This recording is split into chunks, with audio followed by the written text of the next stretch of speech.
आप इसलिए मैं इसलिए कहा महत्वपूर्ण कि जब 3 कृषि कानून जब देश में लाए गए और सभी जो संयुक्त किसान मोर्चे के नेताओं और भारत सरकार के पदाधिकारियों के बीच जो वार्ता हो रहे थे, तो भारत सरकार के अधिकारी लगातार उदाहरण दे रहे थे कि बिहार में मंडी कानून नहीं है तो क्या बिहार खत्म हो गया। आश्चर्यजनक बात थी।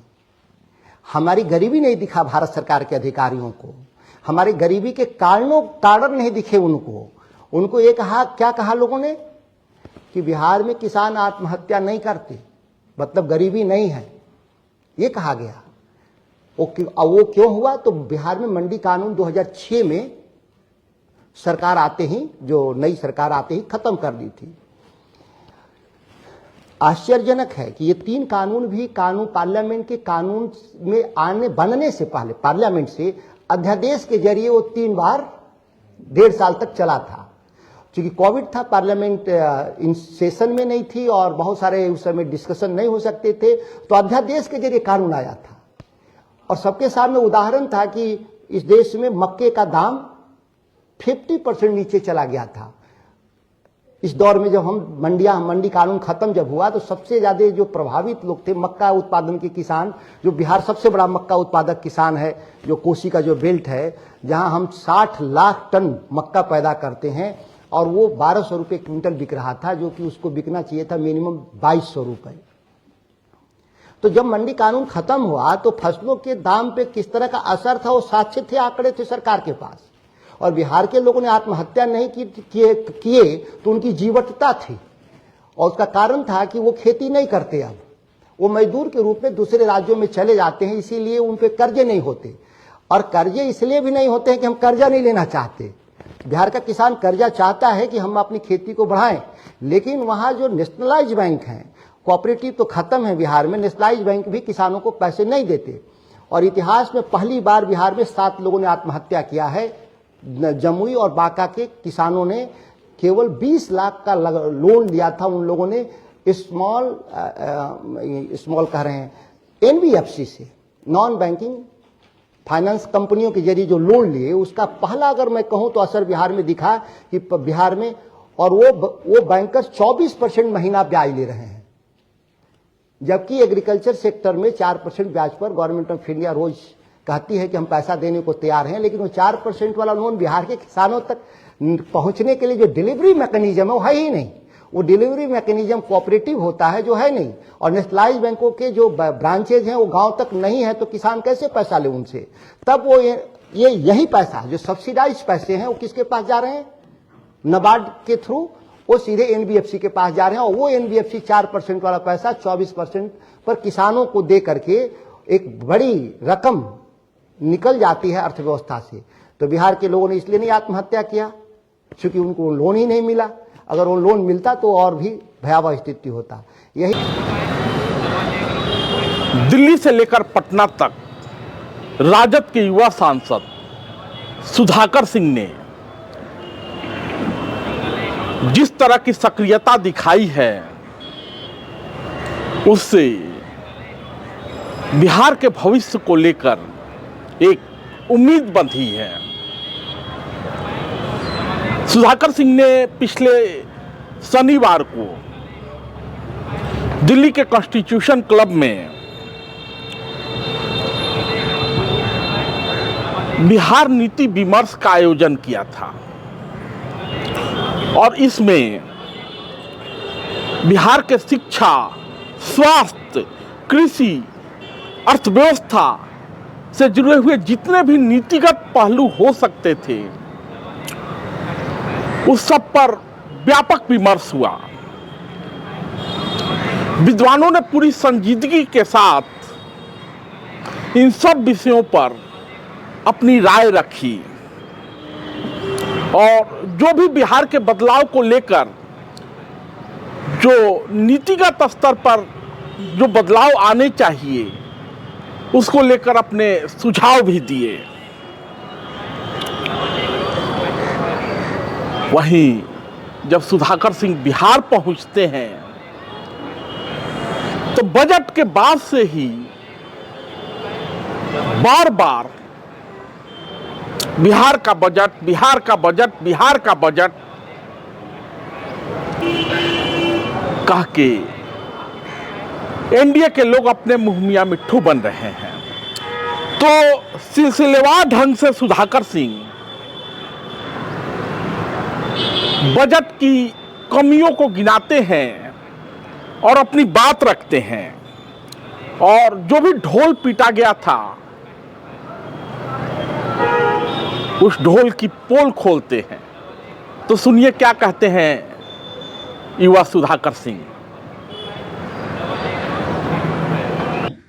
बिहार में उद्योगों के विकास के लिए कोई एक काम अगर उन्होंने मांझी जी किए हों तो जरूर मैं उनसे पत्र लिख करके इस सूचना को मांगूंगा, नहीं तो आरटीआई के भी जरिए हम मांगेंगे।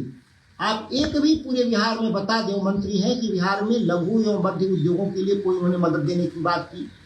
20 लाख और इससे ऊपर योजनाओं को उद्योग लगाने के लिए ना बैंक के ऋण मिल रहे हैं बिहार में, न सरकार की सब्सिडी है, और सबसे महंगी बिजली, जिससे हमारी लागत बढ़ जाती है और हमारे उत्पाद बाजार में टिक नहीं पाते। इसके लिए उन्होंने कोई प्रयास नहीं किया। दूसरे हमारे मंत्री हैं बिहार से, पशुपालन मत्स्य मंत्री पशुपालन मत्स्य मंत्री ललन सिंह, कोई एक योजना पूरे बिहार के लिए बता दें कि उन्होंने पशुपालन और मत्स्य पालन के लिए, डेयरी के लिए बिहार में कोई योजनाओं का शुरुआत किया हो। मैं बिहार के मंत्रियों की मैं बात कर रहा हूँ। नित्यानंद राय हैं बिहार के मंत्री, बिहार में कोई भी उनके विभाग का कोई काम शुरू हुआ हो। एक और मंत्री हैं हमारे चिराग पासवान जी, जिनके जिम्मे बिहार में फूड प्रोसेसिंग, देश में फूड प्रोसेसिंग का इंडस्ट्री लगाने का मैंडेट है। जिस इलाके से वो सांसद हैं, हाजीपुर वैशाली के इलाके से, वहाँ लीची से लेकर के केला का कोई भी फूड प्रोसेसिंग का यूनिट लगाया हो या लगवाने का प्रयास किया हो तो आपको दिखाई दे जाए तो जरूर बताइएगा। इन तमाम लोगों से पत्र के माध्यम से मैं पूछूंगा, उसका जवाब दे कि आखिर बिहार के इन लोगों ने क्या किया। एक मंत्री और है गिरिराज सिंह, वस्त्र मंत्री हैं। देश भर में कपड़े के लिए क्लस्टर बनाए जा रहे हैं, उद्योगों के लिए, वस्त्र उद्योगों के लिए, लेकिन बिहार में कोई एक भी क्लस्टर नहीं बना। एक पत्रकार महोदय ने उनसे पूछा कि बिहार को कोई क्लस्टर देंगे वस्त्र निर्माण का, तो उन्होंने जवाब था कि ऐसा नेगेटिव सवाल नहीं किया करो। यही 5-6 मंत्री हैं। एक मंत्री और भी है रामनाथ ठाकुर जी, कृषि राज्य मंत्री हैं। बिहार में कृषि व्यवस्थाओं के सुधार के लिए कोई भी पूरे बिहार में केंद्र सरकार से 5 रुपए का भी अलॉटमेंट किया हो तो इसकी भी जानकारी हम लोग को चाहिए मीडिया के माध्यम से। तो ये जो 5-6 मंत्री जो भारत सरकार में बिहार के हैं, ये किस काम के लिए गए हुए हैं दिल्ली। यहाँ तक कि जो एनडीए की 30 लोग सांसद हैं, उन लोगों का कोई भी भाषण का आप उठा कर देख लें, बजट के दौरान कोई भी भारत सरकार से कोई भी किसी तरह की रियायत मांगा हो। सवाल पैदा होता है। इतना ही नहीं, बिहार के लिए एक ग्रीन फील्ड एयरपोर्ट की घोषणा हुई है इस बार। अगर हम तमाम घोषणाओं को देखें तो एक वही महत्वपूर्ण घोषणा हुआ है, लेकिन यह भी तो जानने का हक है बिहार कि इसमें ये बनेगा कहाँ। बिहार के लोगों का हक है जानने का कि इसमें कितना पैसे का निवेश होगा। बिहार के लोगों का हक है कि कब ये काम शुरू होगा। कहीं दरभंगा एम्स जैसा इस एयरपोर्ट केवल चुनावी जुमला ही न रह जाए, ये बिहार के लोगों को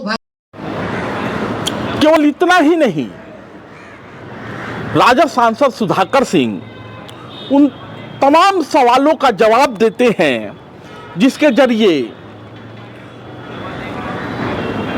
तेजस्वी यादव के नेतृत्व पर सवाल खड़ा किया जा रहा है।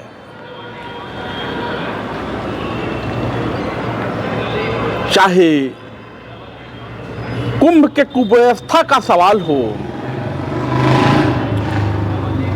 या फिर जगदानंद सिंह के रूठे होने का या लालू यादव के भारत रत्न का सवाल हो, सुधाकर बेबाकी से अपनी बात रखते हैं। और नीतीश कुमार के नेतृत्व क्षमता और उनके शासन पर सवाल खड़ा करते हैं। इतना ही नहीं, पिछले कई दिनों से लालू यादव के साले यानी सुभाष यादव ने जिस तरह से लालू यादव पर मोर्चा खोलते हुए उनको अपहरण उद्योग का सरगना बताया और कहा कि सीएम आवास से ही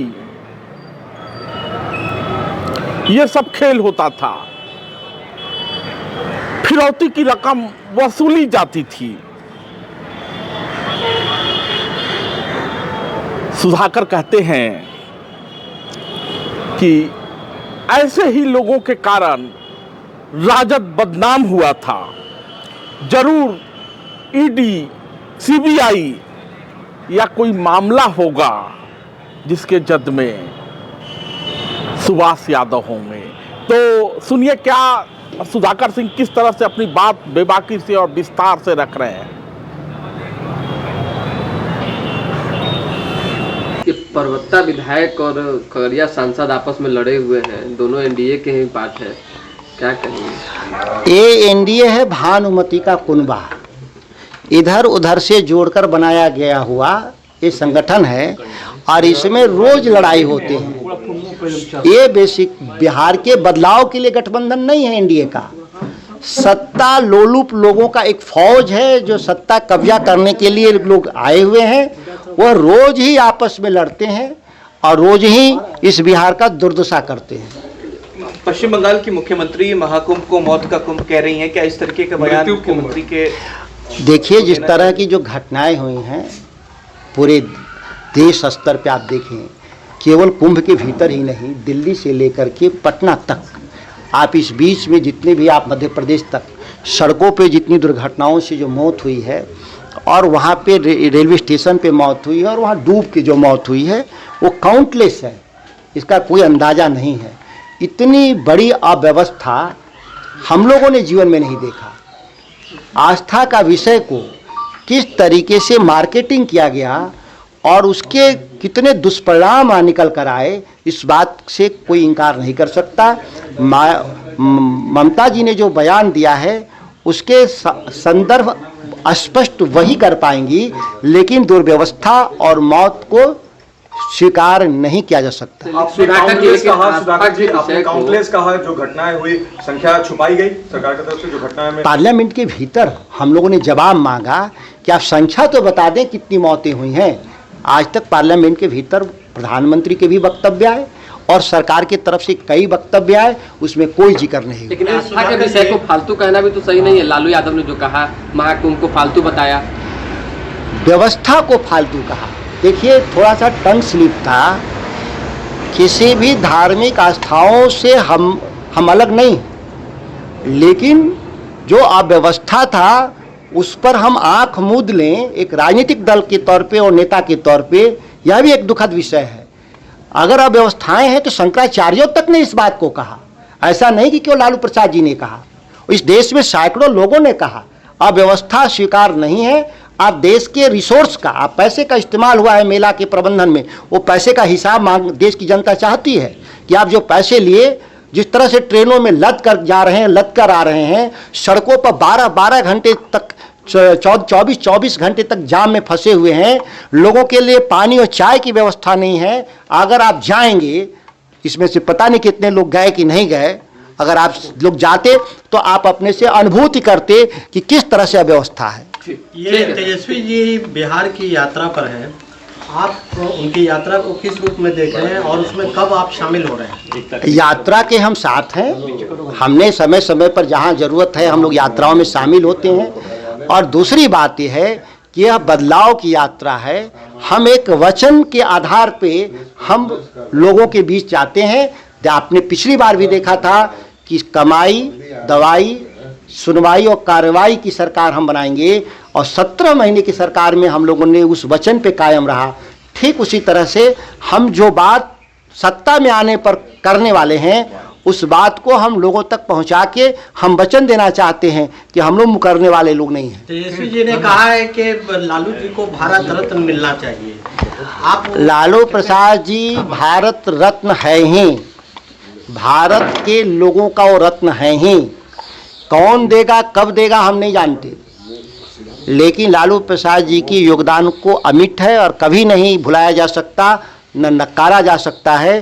तेजस्वी जी ने ठीक कहा कि जिन लोगों ने गाली दिया कर्पूरी ठाकुर जी को, वोट की राजनीति में उनके लिए भारत रत्न दिया, लालू प्रसाद जी को भी कल जो गाली देने वाले लोग हैं आज, कल भारत रत्न देंगे।